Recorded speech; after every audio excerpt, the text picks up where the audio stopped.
We are so honored to have Mr. Meredith here today, to have one of the bravest and one of the greatest heroes of the civil rights movement here at the library. I can't say enough about how excited we are to have you here. And of course, he's continuing to give back by offering to come to libraries to speak on his views on education. Please welcome James Meredith. Thank you very much. Thank you very much. This is the only place that I've ever got shot. It was Hernando, Mississippi. But times have changed.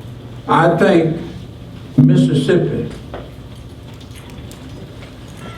is going to provide the answer to the way we train up our children in America, particularly those children that have to have public school education in order to have a fair break. When I graduated from high school 60-something years ago, every black in Mississippi that got a high school diploma was qualified to go to some good school somewhere in the world. Today, less than 1 out of 10 black that get a high school diploma in the state of Mississippi, and over half don't get anything. But of the ones who do, less than 1 out of 10 can go to any college in America, including all of the black colleges in Mississippi, because they don't make a high enough score. In order to go to even a black school in Mississippi, college, you have to make a 17 or more.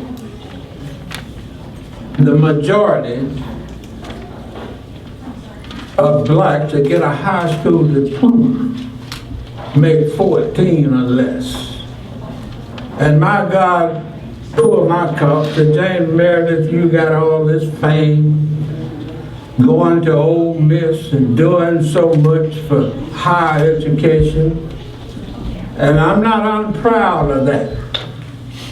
I'm glad we can go and get a law degree from Ole Miss, an engineering degree from Mississippi State.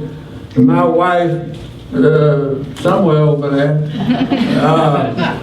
got one of them PhDs from Mississippi State. That's usually the best thing I'd say about Mississippi State. Go dog! But my God said he ain't happy with me because we haven't done anything for our young people except fail them. But he said Mississippi gonna turn all of that around. What any human being can do in life depends upon the foundation laid between birth and age 5. The real problem in Mississippi is a moral character breakdown. No one can teach a 9-year-old anything that they can't get to sit still and pay attention. Anybody that does not know right from wrong, good from bad, can't do that. And that's what we have to do. In the whole state of Mississippi, I guarantee you, there are not 100 blacks that don't live within walking distance of a church. And we have all of these facilities, and almost all of them are not used at all. Only the black church can solve the moral breakdown that we have in our society. The majority of young people in Mississippi today don't know the Ten Commandments. They don't know the Lord's Prayer. They don't know the Golden Rule. I'm going to get God's message by time. I'm going to read it. It's about 5 minutes. And answer any question that anybody may have. But more particularly, hear what anybody have to say about how we can solve this problem we got. And it don't look like much, but it took me 50 years to write that. God's message for our time. What the black people in Mississippi can do for themselves. Work to make God's will on earth as it is in heaven. Mississippi is the most powerful word in the English language. Mississippi is the center of the black-white universe. The Mississippi Black Church is the most powerful force in the world today. The Mississippi Black Church has the most power to move Mississippi from the bottom to the top. The most powerful force for change in the world today is the unused Christian duty built up by the conversion of the black workforce in Mississippi to Christianity. God's message for our time, number one. Only the family of God can solve the problems of our time. Number two, the Bible says you should train up a child in the way he should go, and when he's old, he will not depart from it. Number three, the African proverb says it takes a village to raise a child. Number four, God's plan. Every black church in Mississippi should take responsibility for each child born within 2 miles of every church. Number five, each church should keep a written record of every child from birth to age 21. The human foundation.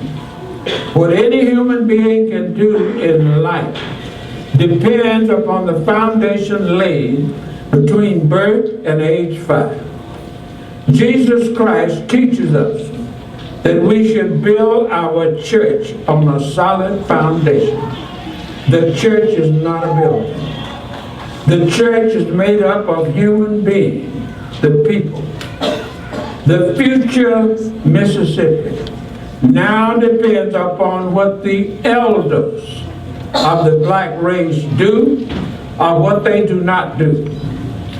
God ordered Moses to keep a written record of every person during the whole 40 years they were in the wilderness.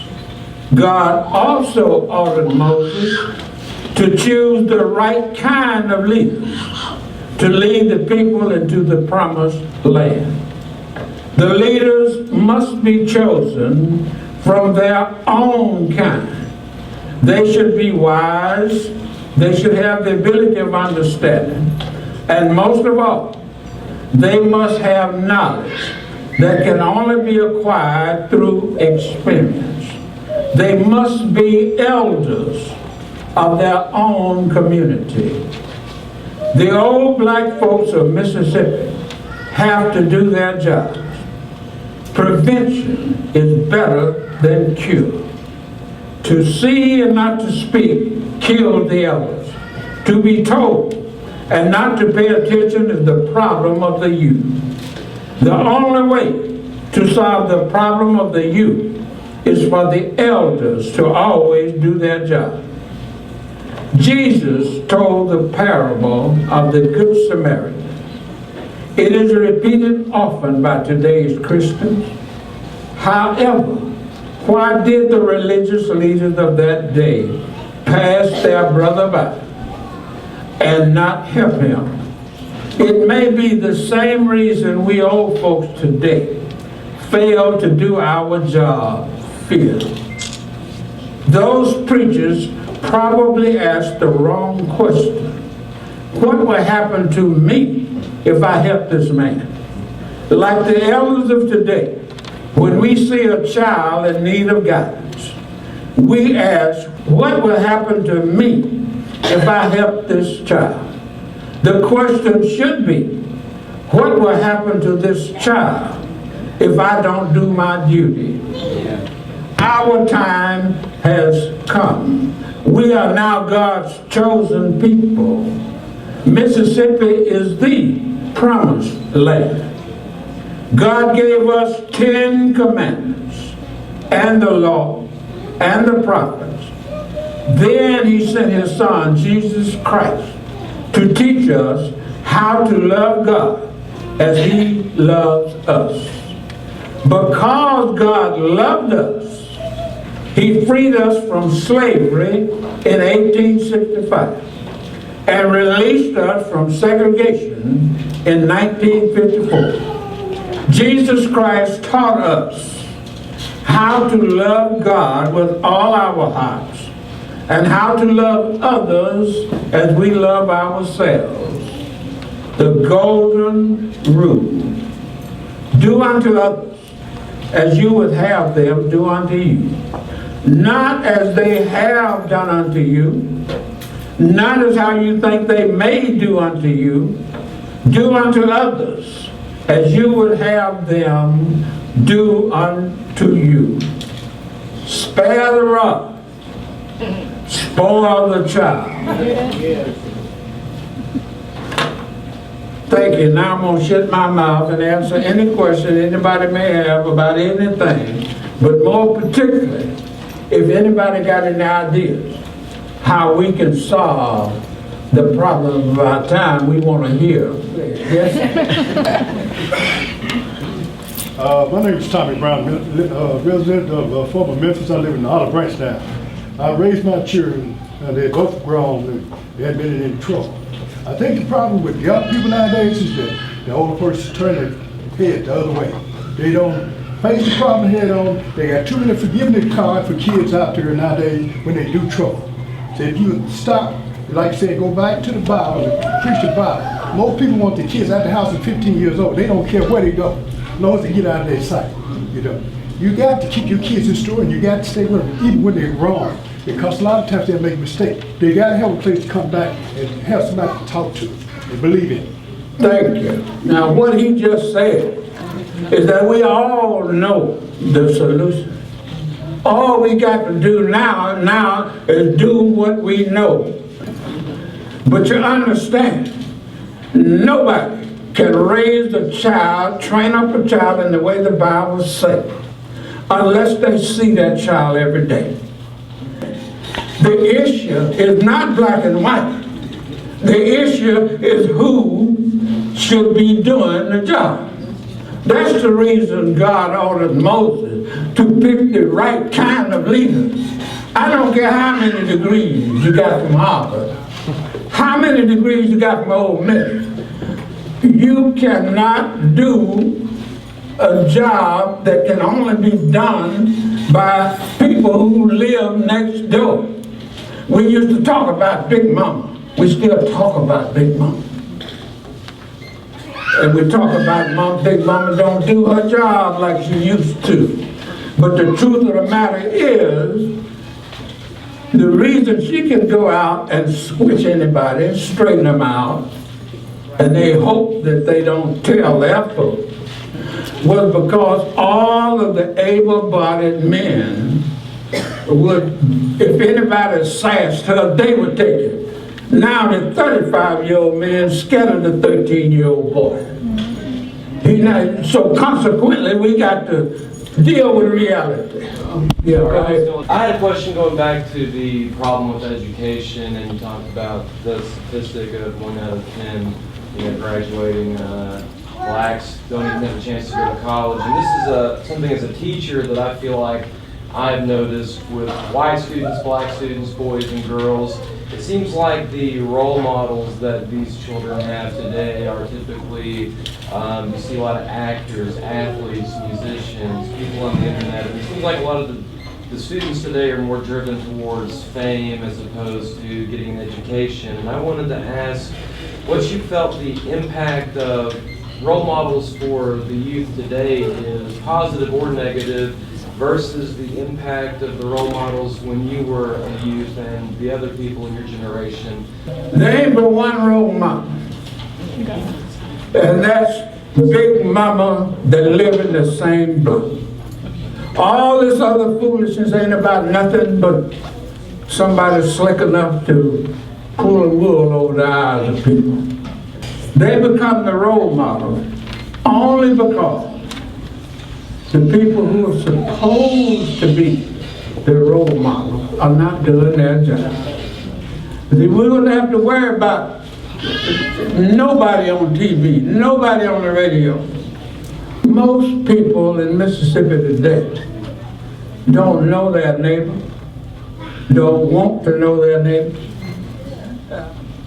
99% of everything done is done to correct a problem that is already out of hand. Nobody wants to go to prevention.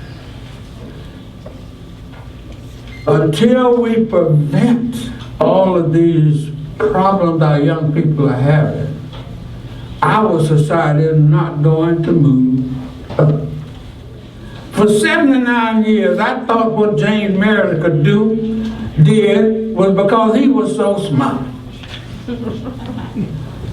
But when I really found out what was happening, it didn't have nothing to do with me. It had to do with what my parents and their friends and neighbors did even before I was born. And that's what we are not doing now. What we used to say is an ounce of prevention is worth a pound of cure. And nobody bothers about right and wrong, good and bad. It's so simple. The 10 Commandments, that's all. If we follow the 10 Commandments, every problem we got will be solved. The main ones, the last 5. Murder, adultery, stealing, lying, and coveting what somebody else got. The first 5, particularly, number 5, honor your elders. Now, the reason why God ordered that to Moses is because the elders have the responsibility of teaching the 10 Commandments to those who follow them. When the wrong person makes a decision for the disabled or anybody else, when it's discovered, the first thing they try to do is cover it up or hide it or justify it. If the right person makes the wrong decision, and all human beings make the wrong decision, the first thing that person tries to do is to make it right. And that's what's been happening with our society. We let government make decisions that only the family should be making. But it's so simple. People who think they're smart can't deal with nothing that simple. 10 Commandments, 10. I mean, they got that many fingers and toes. Now, the truth is the light. And if we have discovered that whatever we thought was so good have destroyed our system, and we alone can build it back, can't nobody save the black race but the black race. I don't care who you blame, who you cuss. If we don't do it, it ain't gonna get done. And I promise God, if He give me any more days, I'm gonna spend every one of them trying to make people understand what the real deal is. Everybody want to see betterment. But ain't but one thing gonna make the black situation better. That's what blacks do. If they don't do nothing, ain't nothing gonna happen. So it's just as simple as that. And I hope I don't get put under pressure like these people did.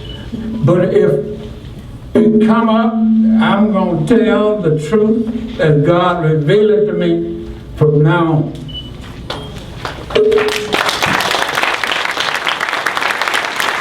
Thank you so much. Thank you for coming. You were wonderful.